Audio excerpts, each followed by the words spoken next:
सकल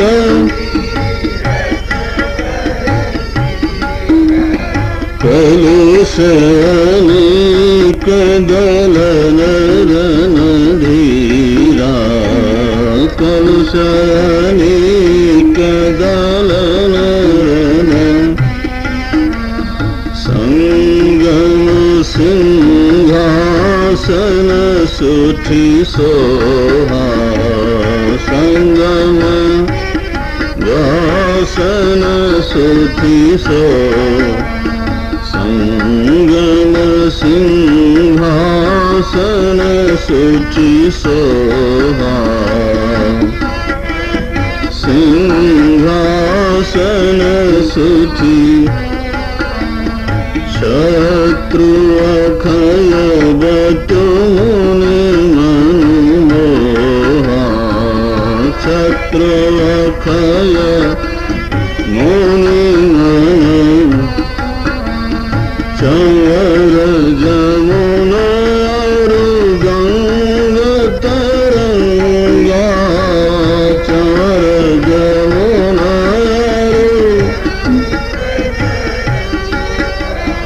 चंवर जमुना गंग तरंगा चंवर जमुना गंग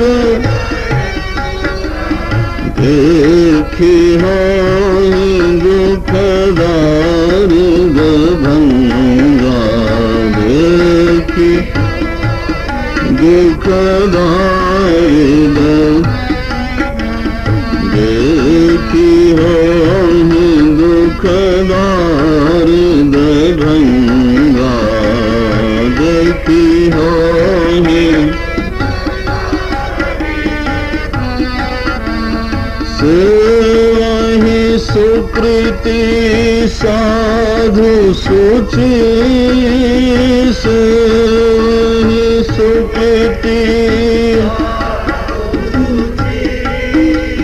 सेवाहि सुकृति साधु सुचि सेवाहि सुकृति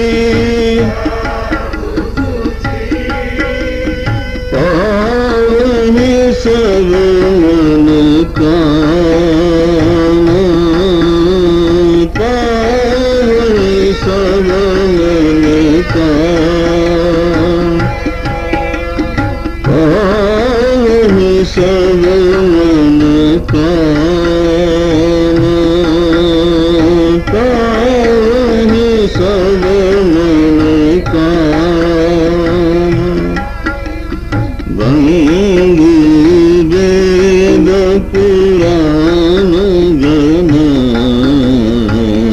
वंदे वेद पुराण गण कहि विमल गुण गान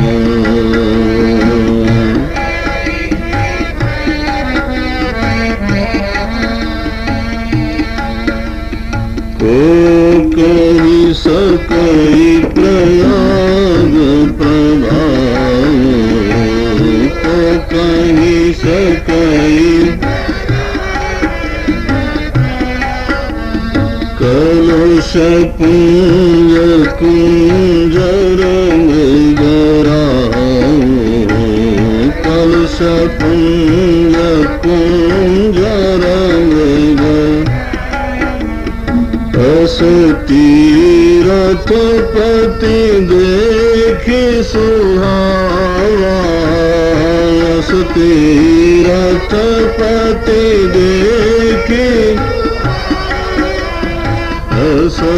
तीरथ पति देखि सुहावा तीरथ पति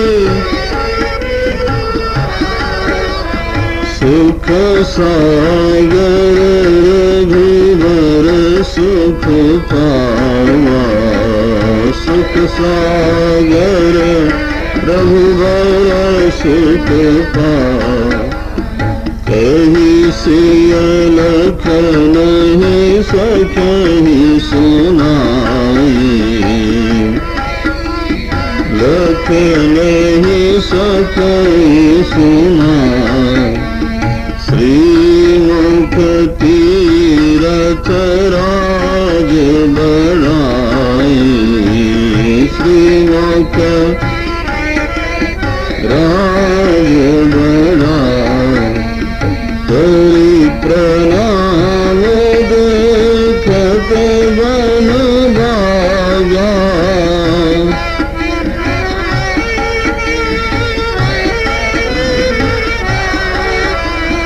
कहत महात्मा की अनुरागा, कहत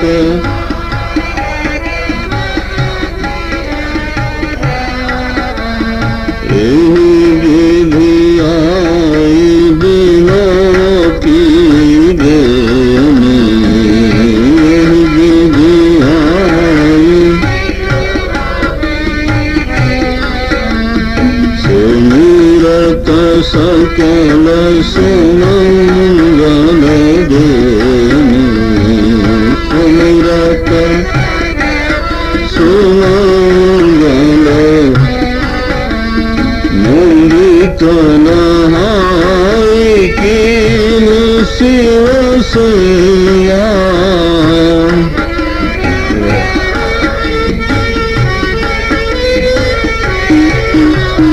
मुंदित नहाई कीन शिव सैया।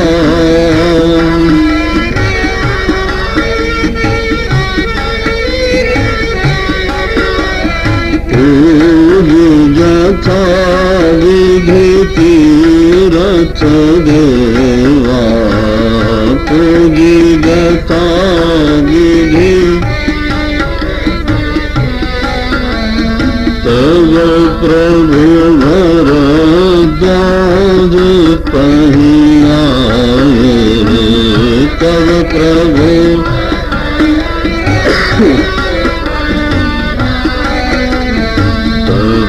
प्रभु भरद्वाज पहियाए,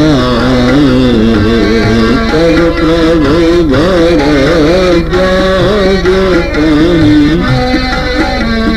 करत दंडवत मुनि भाई, करत दंडवत मुनि, करत दंडवत मुनिरलाए, करत दंडवत मुनिर। मुनि मन लोभन कछु कहि जाई, मुनि मन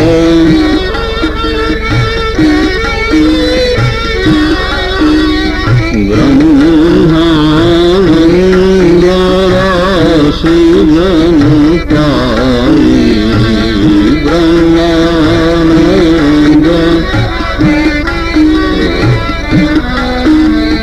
दीनी शीश मुनि सौर, दीनी शीश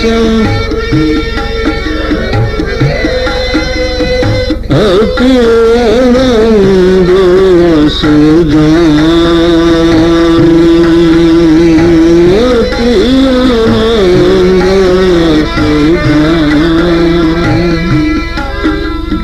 गोचन गोचर सुकृत फल, गोचन गोचर सुकृत फल। मनहु किए विधि रानी,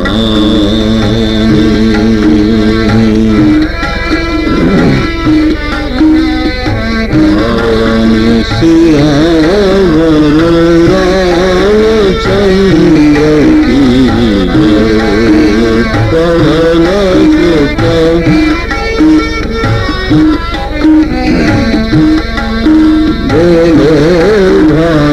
सब संतन की जय।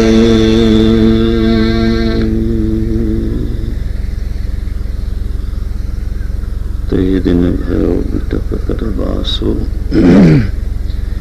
लखन सखा सब कीन सुपासो। प्रातः काल भगवान ने संध्या वंदन किया, वासना की, प्रातः क्रिया करके तीर्थराज प्रयागराज का दर्शन किया। प्रयागराज पहुंचे और प्रयागराज का प्रसंग आने पर गोस्वामी जी यहाँ पर प्रयागराज की महिमा का वर्णन करते हैं और भगवान के स्त्री मुख से प्रयागराज की बड़ाई कराते हैं। हल्का इसका ये है, ध्यान से पढ़ना चाहिए इसको, भाव से पढ़ना चाहिए। इस पूरे प्रसंग को भाव से पढ़ने के पश्चात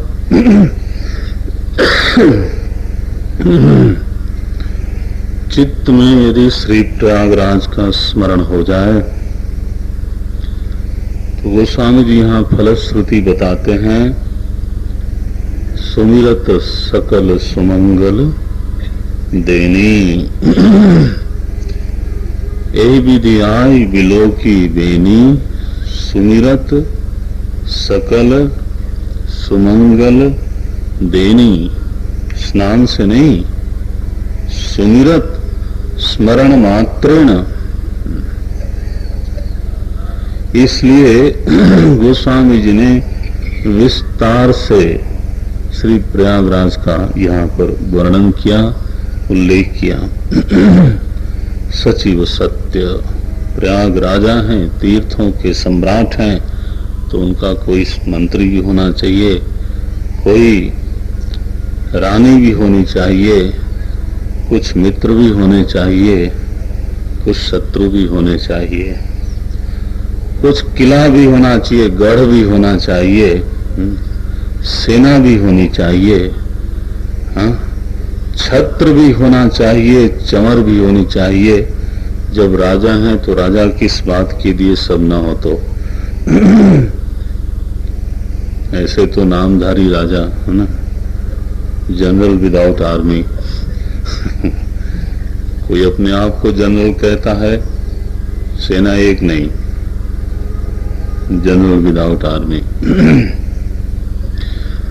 कहते हैं कि एक सरदार जी थे, हमारे मित्र लोग सुनाते हैं, सरदार जी लोग महाराज बड़ी बढ़िया कौम है, उधर रहता हूँ तो पड़ोसी हो गए। तो एक सरदार जी थे, तो वहां अपने बंगले के बाहर लिखते थे लॉर्ड जोगिंदर सिंह। वो जोगिंदर है कि नहीं यहाँ पता नहीं। लॉर्ड जोगिंदर सिंह, उनके दोस्त लोग कहेंगे बचित्रा आदमी है, कोई कुछ लिखता है, कोई कुछ लिखता है, ये तो सीधे सीधे लॉर्ड जोगिंदर सिंह। तो एक दिन हल्का फुल्का माहौल था, तो एक दिन किसी ने पूछ ही लिया कि सरदार जी ये आप अपनी नेम प्लेट पे बड़ा विचित्र नाम लिखते हो, लॉर्ड जोगिंदर सिंह, क्या मसला क्या है? बोले देखो जी ऐसा है, हम पाकिस्तान से आए तो हम लैंड लॉर्ड थे,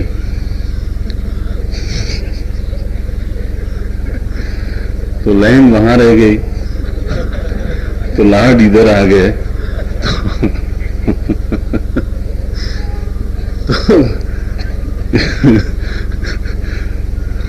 तो अब हमने, पहले तो मैं नेम प्लेट पे लैंड लॉर्ड जोगिंदर सिंह लिखता था, अब लाइन वहां रहेगी तो हम क्या करें? तो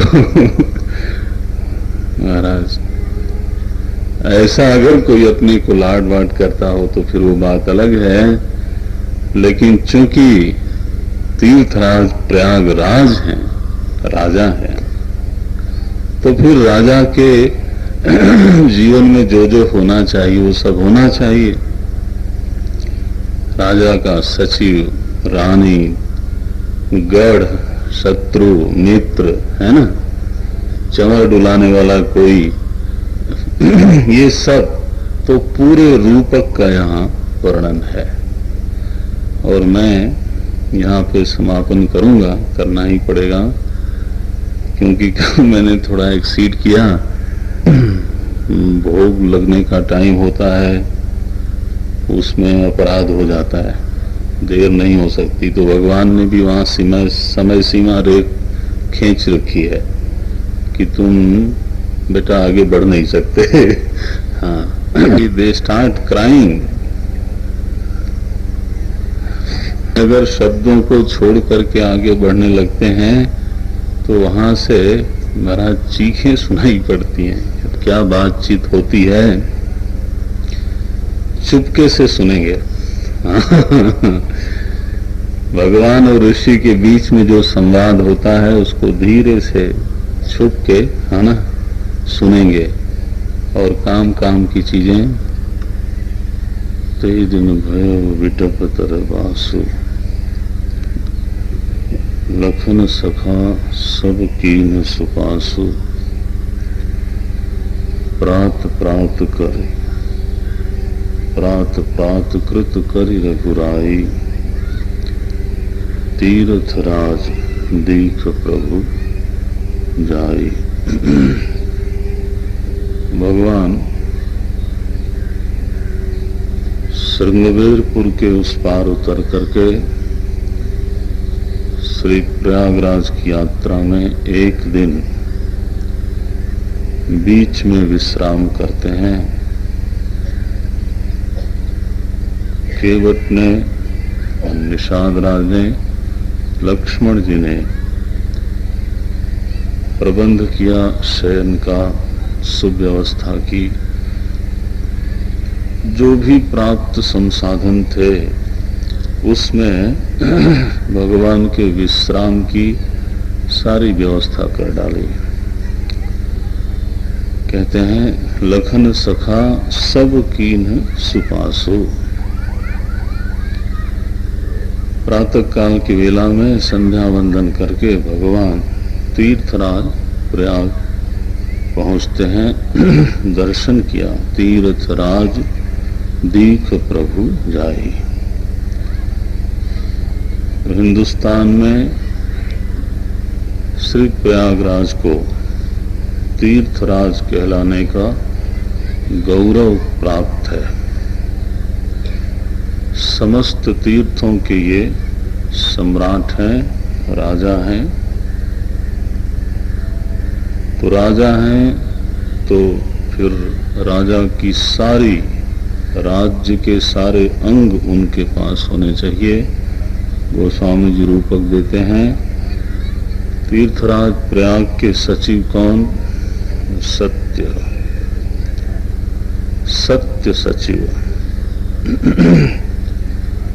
जो सत्य का धारण करे, सत्य का अनुसंधान करे, सत्य की ओर ले जाए, वैसा ही कोई सचिव होना चाहिए जीवन में।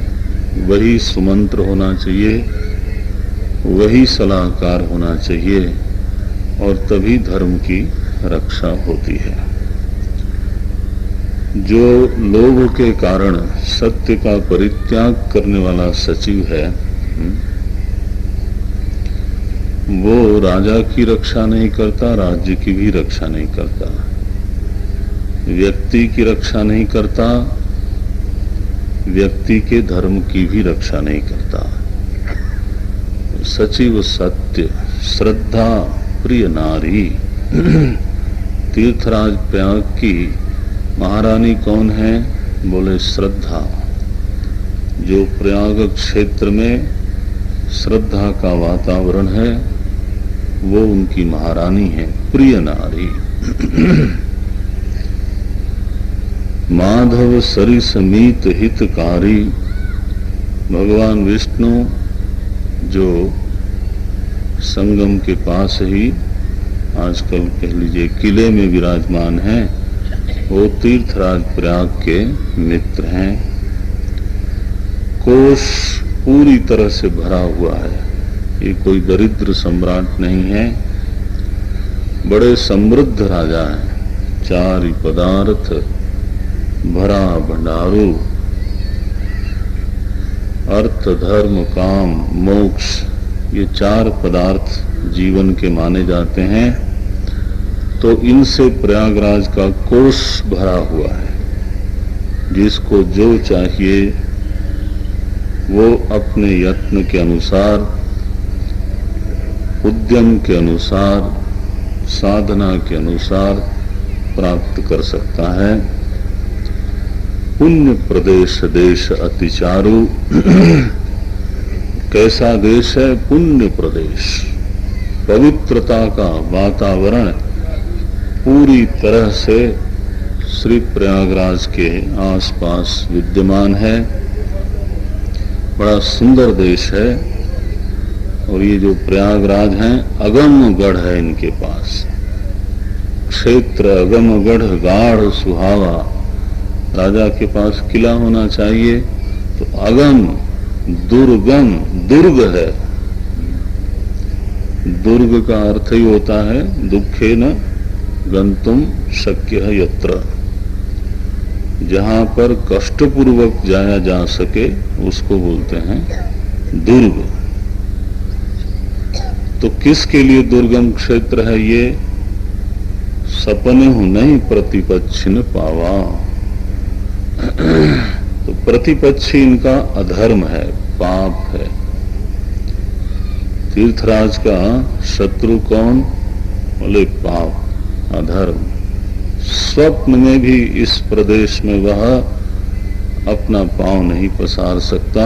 सपने हो नहीं प्रतिपक्षी न पावा।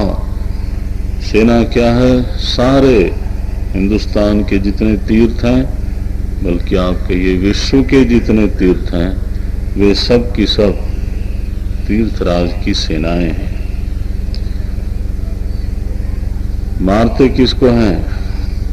कलुष अनेक, माने पाप की जो सेना है उसका दलन करते हैं। हर तीर्थ जो है पाप की सेना को दलित करता है, उसको नष्ट करता है। सिंहासन क्या?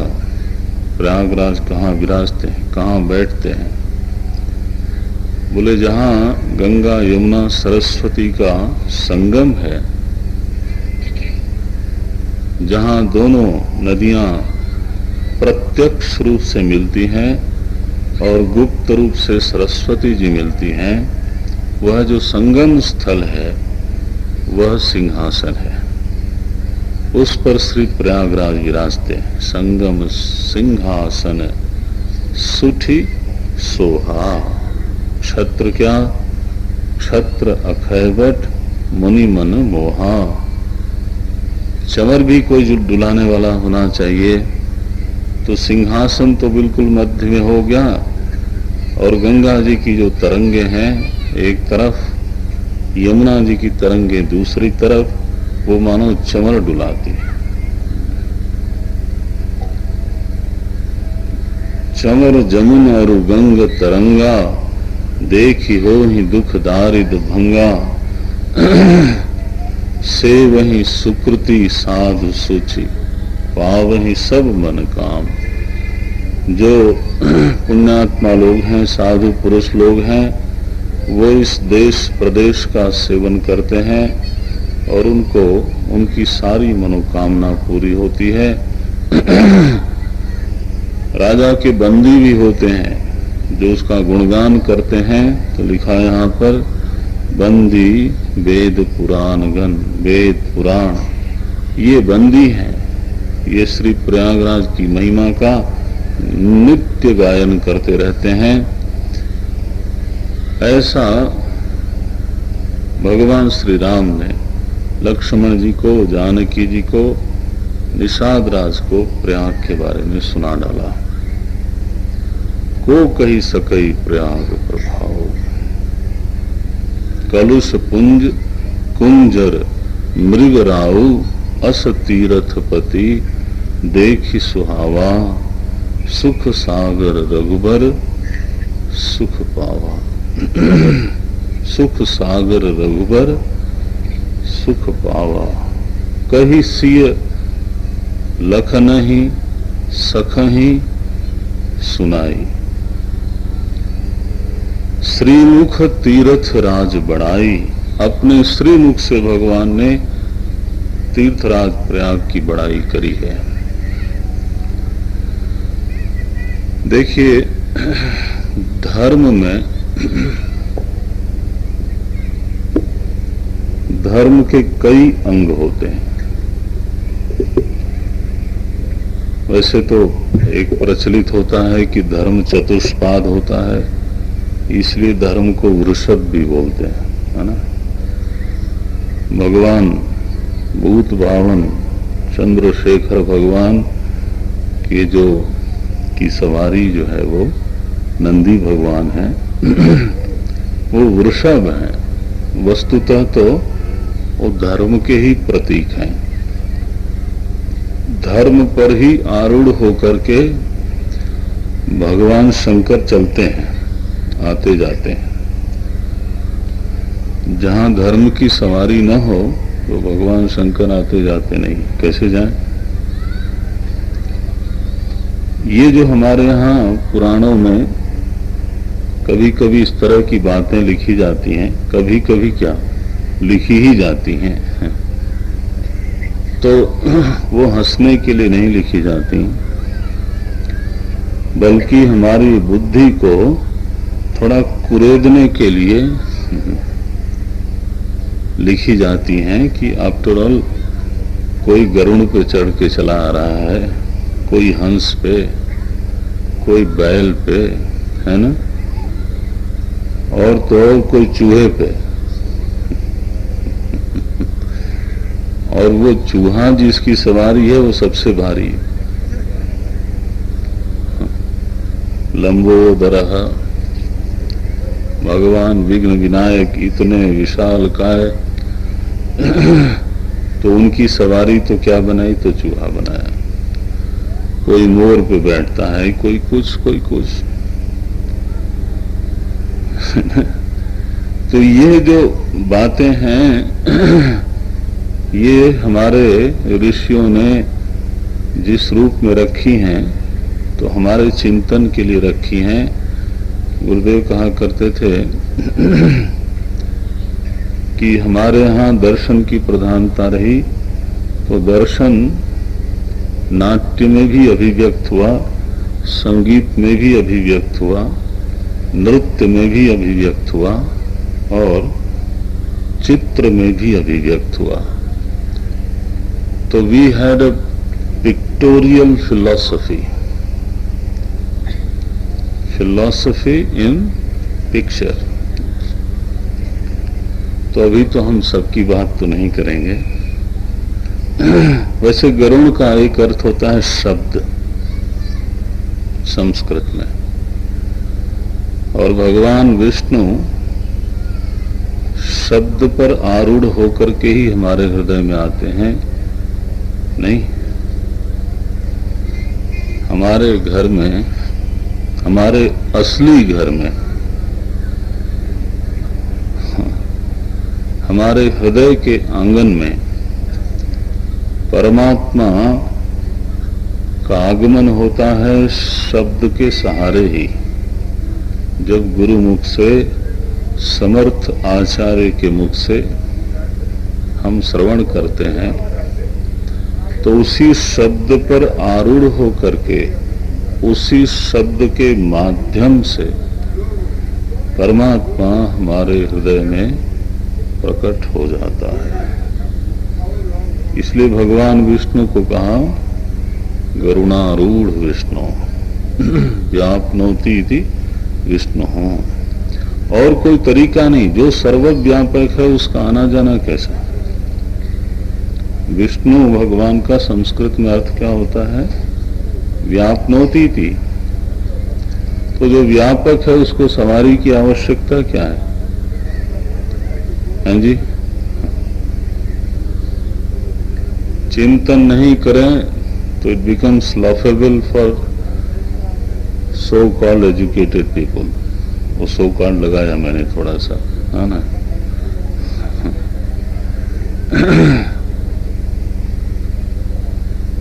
तो जो व्यापक है उसको सवारी तो क्या चाहिए महाराज?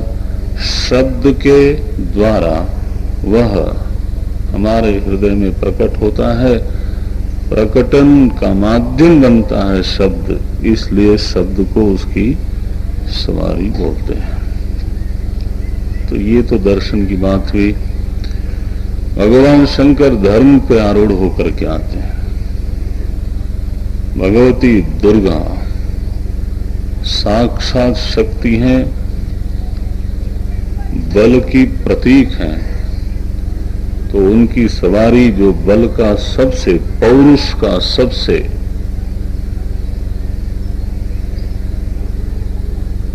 सबसे सुदृढ़ प्रतीक हो सकता है विश्व में, उसका नाम है सिंह। तो उस पे तो बैठती हैं वो। तो जो शक्ति तत्व है वो सिंह पे ही बैठेगी, है नहीं? जो सिंह पे सवारी करे उसी को तो शक्ति बोलते हैं ना। लोग कहते हैं सिंह पे लोग चढ़ तो जाते हैं, उतरना मुश्किल होता है, क्योंकि उतरते ही जिंदाबाद। जिंदाबाद की क्या उल्टा, उतरते ही मुर्दाबाद। लेकिन सिंह जिसके हुक्म में रहता है, जिसकी आज्ञा में रहता है, पौरुष का जो सर्वोत्कृष्ट प्रतिनिधि है इस पृथ्वी पर, हाँ जी, उस पर हमारी भगवती दुर्गा विराजती हैं। लक्ष्मी जी उल्लू पे बैठती हैं महाराज, उनकी दो सवारियां हैं। आप देखो हमारे ऋषि लोग क्या पागल थे क्या? किसी को उल्लू सवारी दे दी, किसी को, है ना, आफ्टर भांग ज्यादा खा ली थी क्या? मसला क्या था?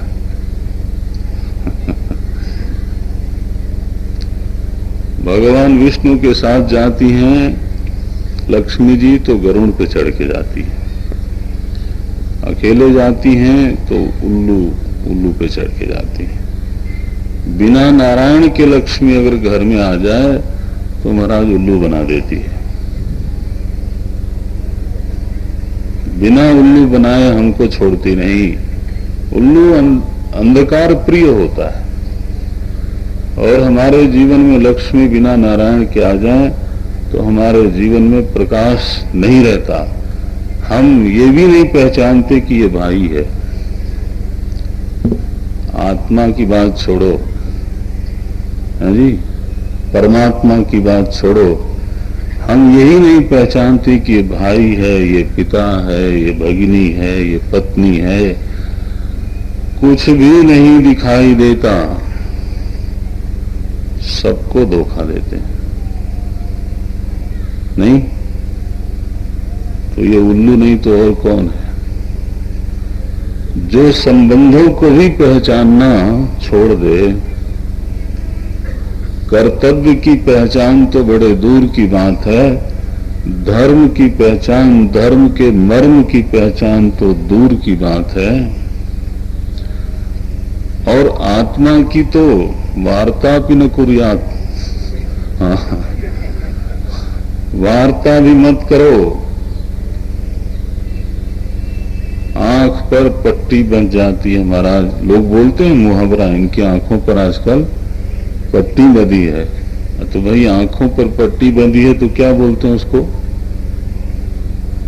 ही जस्ट लाइक उल्लू। लक्ष्मी जी चढ़ बैठी उसके सिर पे। बड़ा सुचिंतित है सब कुछ, थोड़ा ध्यान देने की बात है। तो शिव जी महाराज बैल पे चढ़ते हैं, उसी पे सवारी करते हैं, और उसी के द्वारा हमारे आसपास आते जाते हैं। वृषभ धर्म के चतुष्पाद माना जाता है, उसमें दान है, दया है, सत्य है, और वो कोई बोलता नहीं। धर्म के 4 पाद हैं।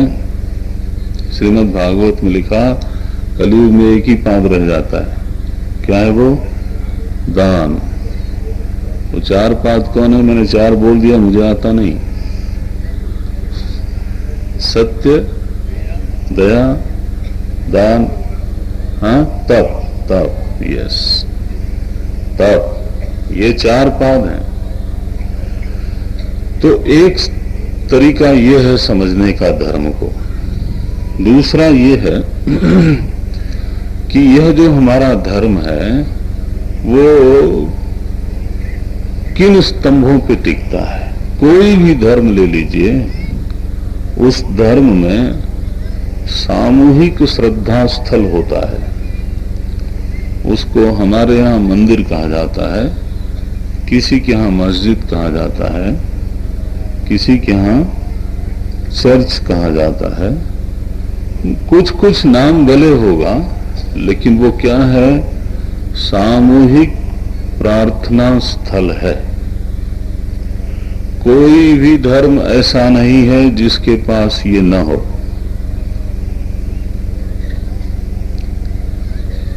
धर्म को ये चाहिए। धर्म का मंदिर क्या है? एक स्तंभ है। कोई भी धर्म इसके बिना खड़ा नहीं होता। एक दूसरा, तीर्थ। हाँ जी, कोई ऐसा धर्म नहीं है जहां पे जिसका कोई तीर्थ न हो। तीर्थ धर्म का स्तंभ है। दर्शन, दर्शन तो धर्म की आत्मा होती है। हाँ जी, दर्शन के बिना, स्वामी विवेकानंद ने लिख दिया, दर्शन के बिना तो धर्म पाखंड हो जाता है। विचार शून्य कर्मकांड क्या है? एक तरह का है ना, पाखंड सा लगता है कि अब ये चढ़ाओ, अब अक्षर चढ़ाओ, अब ये चढ़ाओ, तो लोगों को लगता है कि क्या है। दर्शन तो धर्म की आत्मा है। दर्शन चाहिए। मंदिर, तीर्थ, क्या बताया? दर्शन और कर्मकांड। बहुत से अंग हैं। आज मैं थोड़े से चर्चा करता हूं, क्योंकि तीर्थ का प्रसंग आ गया, और प्रसंग आ गया तो थोड़ा हम लोगों को तीर्थ के विषय में थोड़ा सा समझने की जरूरत है। आप सब लोग पहले से जानते हो, सुबह बात मैंने करी थी ना, स्मारय त्वाम न तु शिक्षे। मैं स्मरण केवल करा देता हूं। बिना कर्म कांड के कोई धर्म नहीं होता। जिन लोगों ने कर्म कांड का खंडन किया है महाराज, आप उनके धर्म को जाके नजदीक से देखो, वो महाकर्म कांडी हो गए। चाहे वो बौद्ध धर्म हो, चाहे वो जैन धर्म हो, चाहे वो सिख पंथ हो। हाँ जी कौन है? चाहे वो आर्य समाज हो, जिसने कर्म कांड का किसी प्रसंग विशेष में किसी कोण से ऋषि ने खंडन किया होगा, वो ठीक है, लेकिन बिना कर्म कांड के धर्म नहीं होता। Ritual has to be there. दर्शन सूखा सूखा हो सकता है, लेकिन कर्म कांड वो है जो समूह को जोड़ता है। अभी आज विष्णु सहस्रनाम अर्चना हो तो है ना, तो परिवार जुटते हैं उसमें। सत्यनारायण व्रत की कथा हो तो जो लोग प्रवचन नहीं समझते, नहीं सुनते, वो लोग भी फिर उसमें शामिल होते हैं। कम से कम व्यावहारिक दृष्टि से ही कि इनके घर यदि मैं नहीं जाऊंगा तो हमारे घर कैसे आएंगे, है ना। निमंत्रण भेजा जाता है ना तो कर्म कांड आवश्यक है। मृत्यु में, जन्म में, विवाह में, आफ्टर ऑल मनुष्य के जीवन में ये घटनाएं होती ही हैं। तो इन घटनाओं के समय आप कुछ करते हो कि रजिस्ट्रार ऑफिस में ही सब होता है? विवाह आजकल कैसा होता है? ऐसा नहीं है हिंदुस्तान में इतना ज्यादा, लेकिन वहां विवाह संस्कार रजिस्ट्रार ऑफिस में होता है, और जो रजिस्ट्रार साहब होते हैं वो मंत्रोच्चार करते हैं, है ना? और फिर आप दक्षिणा देते हो। लेकिन महाराज फिर भी वहां माला ही सही, बिना कर्म कांड के तो ये हो ही नहीं सकता, असंभव है। कोई धर्म नहीं है महाराज बिना कर्म कांड के जीवित रह जाए, यह संभव नहीं है। मंदिर के बिना कोई धर्म बता दो, संभव नहीं है। जिस धर्म के पास दर्शन नहीं है, हा? जीवन का, मरण का, सुख का, दुख का, वो कोई धर्म है? जो हमारे जीवन की व्याख्या ही न करे, जीवन की व्याख्या न करे, जन्म की व्याख्या न करे, मरण की व्याख्या न करे, सुख की व्याख्या न करे, दुख की व्याख्या न करे, क्यों दुख आया, क्यों सुख आया, है? इस प्रश्न का उत्तर न दे, वो कोई धर्म है? तो दर्शन के बिना कोई धर्म नहीं। और तीर्थ, वो हमारा टॉपिक है, और समय कहता है कि जल्दी टॉपिक पूरा करो नारायण। ये समय बड़ा बलवान, जो कि हमारी कॉन्सेप्ट है जी। देखो, जीव जो कम्युनिटी है ना, कहते हैं कि एक बार उनकी दुर्दशा ये हो गई कि इस धरती पर वो ऐसी कम्युनिटी थी जिसके पास जमीन नहीं थी। इतनी बड़ी पृथ्वी है, तो उस समुदाय के लिए एक टुकड़ा जमीन नहीं था जिसको कहें कि ये हमारा है। उनको पूरी तरह से बहिष्कृत कर दिया गया था। लेकिन उन्होंने आपस में तय किया कि एक दिन वर्ष में हमारी कम्युनिटी के लोग जाएंगे यरूशलेम, और वहां पे एक टूटी हुई दीवार थी, उस पर इकट्ठे होंगे, आपस में बातचीत करेंगे, सुख दुख कहेंगे, सुनेंगे। और महाराज जब वहां ये लोग इकट्ठे होने लगे तो भाव में आने लगे, तो वहां दीवार पर वो लोग रोते थे सिर रख करके। हमारे बहुत से बंधु लोग जानते होंगे, सभी लोग पढ़े लिखे हैं। That wall is called today crying wall, है ना? उसी को महाराज वो इकट्ठा होना उनका धीरे धीरे वो इतना शक्तिपुंज उसमें से प्रकट हुआ कि आज उनके पास एक देश है, उसका नाम क्या है? इजराइल। पूरे विश्व से एक तरह से मुकाबला करते हैं, है ना? पूरे विश्व से, इतना बड़ा देश है। तीर्थ की बहुत महिमा है, और हमारे पास तो मैं बताऊं अद्भुत है। हमारे ऋषि लोगों ने विरासत हमें बहुत दिया है, और इतनी दी है कि हम मूर्ख लोग